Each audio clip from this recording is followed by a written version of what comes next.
President Trump's major announcement today being watched all over the world, pulling the U.S. out of the Iran nuclear deal and imposing tough new sanctions on Iran instead.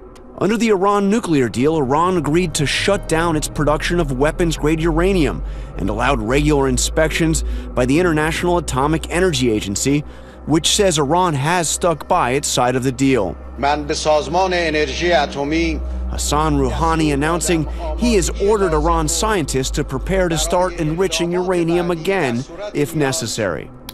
Well, in the wake of Trump's decision to unilaterally withdraw from the Iranian nuclear deal, the world stands divided like never before. The U.S. will resume its economic sanctions on Tehran, but the remaining members of the original pact are urging Iran to remain in the deal, hoping to avoid a war that many suspect is now beginning to unfold.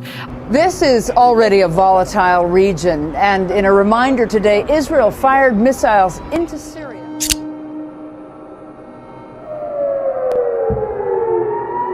Air raids sounding in the Israeli-occupied Golan Heights. Rockets fired. Military says it responded after 20 rockets were fired at its. Simmering hostility flared to life last night as the Israelis blasted Iranian fighters in Syria with their largest airstrike since the 1973 war. On Tuesday, it blamed Israel for this airstrike. The Syrian military says this video shows it firing missiles in response to Israeli attacks on Damascus suburbs. Syrian state media said Syrian air defences had intercepted most of the incoming rockets over the capital Damascus, but also confirmed that a radar station and a weapons storage site were struck. Rockets arching from one country to another, Israelis in the Golan Heights. The two sides have exchanged hostile rhetoric for years, but now there are signs of an open military conflict. That was followed by direct confrontation between Israel and Iran and Syria, and all comes ahead of next Monday's decision by Trump to move the U.S. Embassy from Tel Aviv to Jerusalem, the date chosen to coincide with the 70th anniversary of Israel.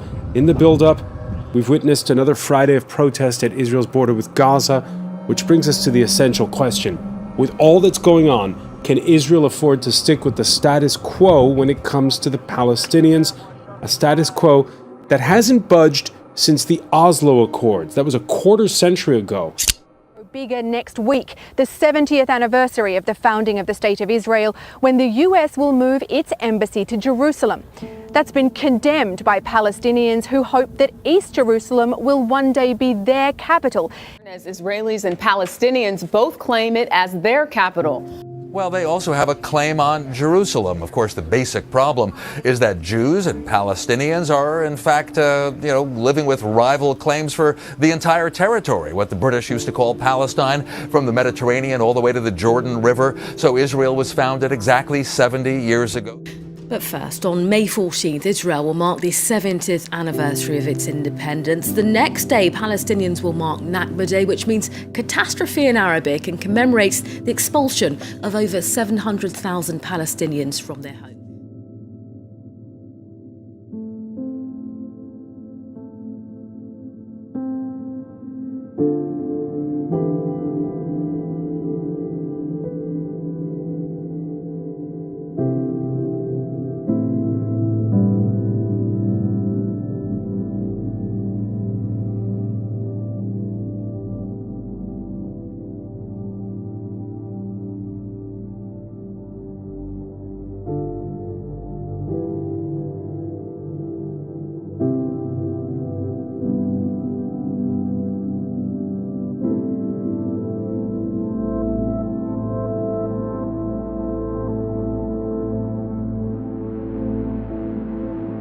So Israel was founded exactly 70 years ago. The Palestinians never had an independent state.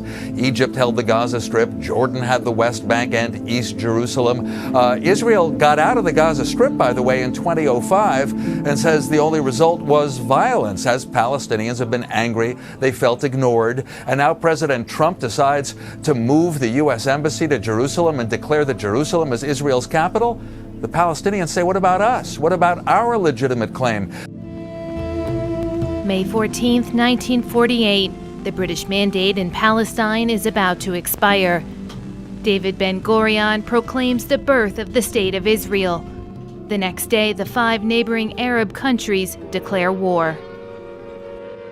The city of Haifa and its harbor become the center of bitter conflict as the new Jewish state is born in the tense atmosphere of civil war. During the Arab-Israeli War of 1948, more than 700,000 Palestinians are forced into exile. It's the Nakba, which means catastrophe in Arabic. Haganah forces seek out every Arab, and barricades are set up to screen those who had not already fled the city. Everyone is searched.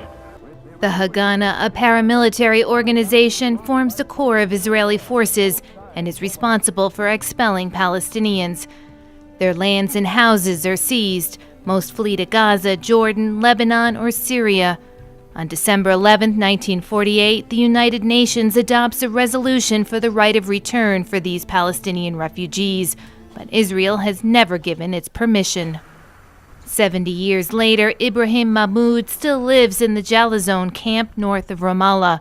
But what it really says to me is that was a film very much made from a Palestinian point of view, showing a narrative of all the struggles they have every day, and it shows you the intense penury that people are living in and the intense difficulty they will have to get the type of political representation to make a real legitimate engagement with Israel. But on the other hand, Israel has no real desire to engage. As Gil said, the status quo as it stands has favored Israel at every step, and in recent years that's only been strengthened. And since Trump has come into office, it's only really the cards have been ever more stacked in Israel's favor.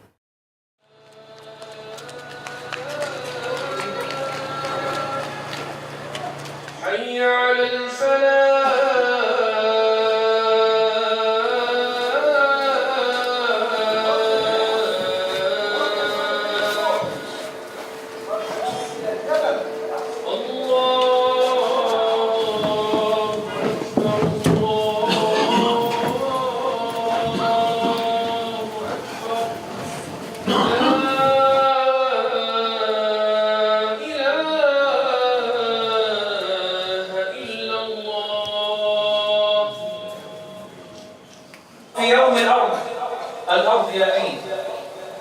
منذ 20 أو 25 عام منذ توقيع اتفاقية أوسلو حتى اليوم تضاعف عدد المستوطنين الذين يقطنون الضفة الغربية 7 أضعاف.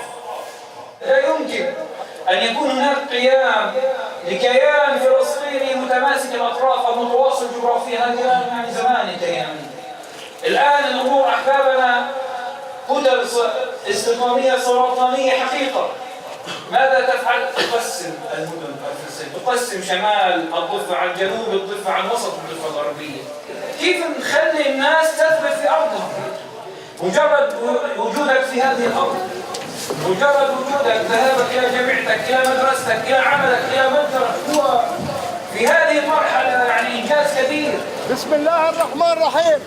تدعوكم القوى الوطنية والإسلامية الآن في مسيرة من باب جامع حمزة إلى بيت إيد. قولوا لرئيس الأركان، قولوا لرئيس الأركان والحكومة الفاشية، والحكومة الفاشية. شعبي ثورة قومي الحق، بدنا له هوية، بدنا له هوية.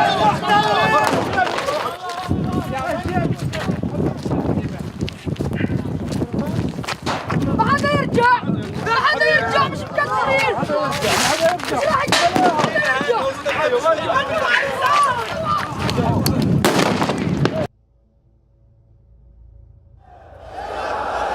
In perhaps the harshest words so far, a senior Iranian cleric said Israeli cities face destruction if that country continues to act, quote, foolishly. During a Friday sermon at Tehran University, Ayatollah Ahmad Khatami had this warning after strikes on what Israel says were Iranian targets in Syria. We will expand our missile capabilities despite Western pressure to curb it, to let Israel know that if it acts foolishly, Tel Aviv and Haifa will be totally destroyed. Donald Trump's decision to withdraw from the Iran nuclear deal has sparked a wave of protests in Tehran. Furious demonstrators burned the Stars and Stripes and photos of the US president. Iranian leaders know the nuclear deal is on borrowed time. And there is mounting public pressure at home, as well as deep internal divisions among Iran's political heavyweights. All this could mean that an international agreement, years in the making, something that represented a hard-won diplomatic victory for Iran, is now beyond repair.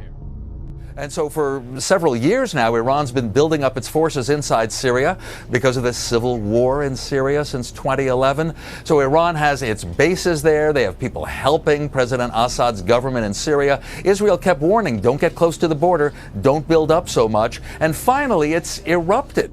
A day later, a different tone from the Russian foreign minister. We see this as a very alarming development. And I add, the tensions are not just limited to the Golan Heights and the border between Israel and Syria. There is a lot of other friction in the region.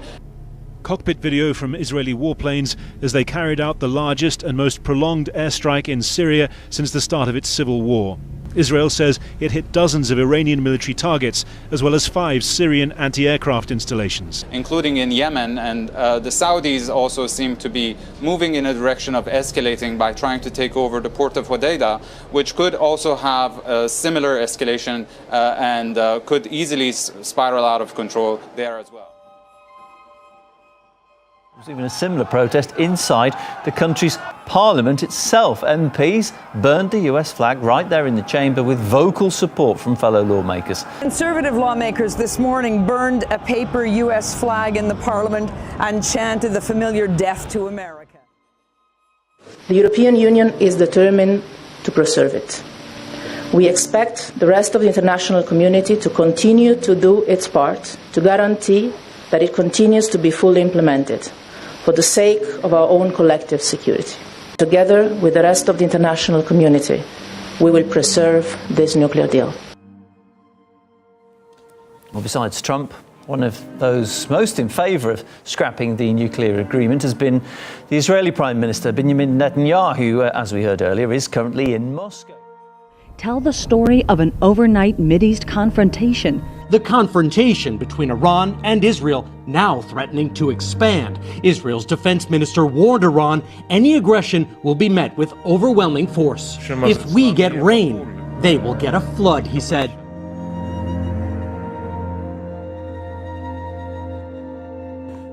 I think really what it says to me is that when you look at, we're talking about an anniversary of 70 years, whatever time frame you cut it, you slice and dice it over, Israel is really looking in a very comfortable and strong position. There's no Palestinian state.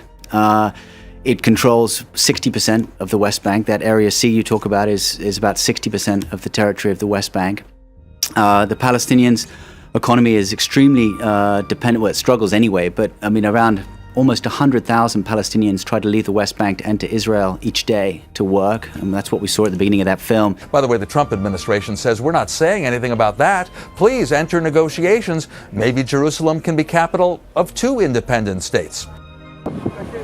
On the Tel Aviv beachfront, there's a museum incorporating the ruins of a Palestinian building.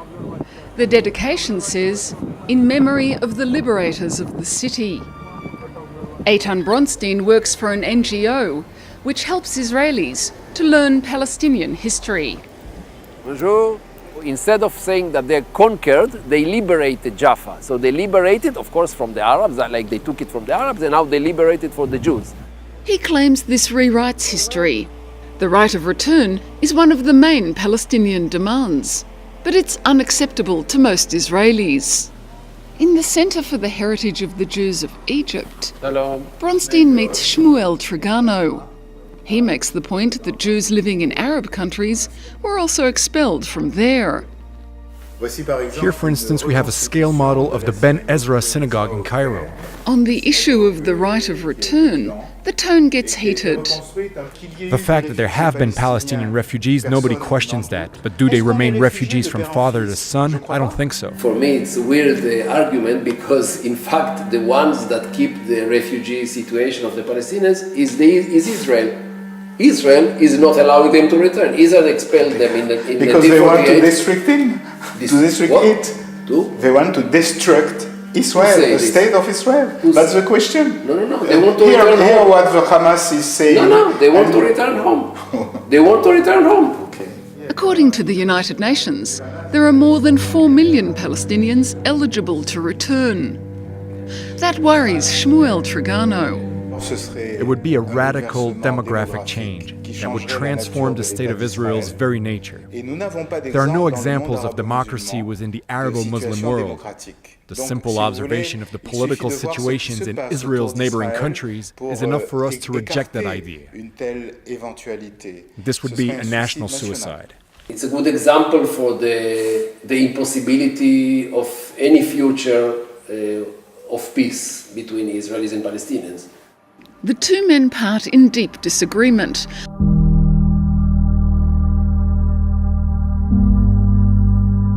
That this clears the way for future talks. It's now clear Jerusalem has been the historic capital of the Jewish people. I want to ask you, Christopher Dickey, about the timing of all of this. The way events have unfolded within the last 7-day time period, having the President of the United States walking away from the Iran deal, and then on the day where Israel celebrates its 70th anniversary is the day where you have the ceremony for moving the embassy. But the founding of Israel as a national home for the Jews brought that hatred to kind of new levels with new players. I mean, we have to understand that Jews had been living in Palestine for 50 to 100 years before that. But when the UN said we need to declare this as a separate state within separate borders, suddenly it gave rise to armed conflicts that 200 million Arabs rose up in arms against 200,000 Israelis. And we've seen ever since, from the Palestinians to Hamas to Hezbollah to Islamic Jihad, Al-Qaeda, ISIS, Turkey, Iran, Yemen, Somalia, and the list goes on and on and on. There has been an increasing, intensified hatred. One of the things that becomes really abundantly clear is that Israel, and Jerusalem in particular, play a very important role, a special role.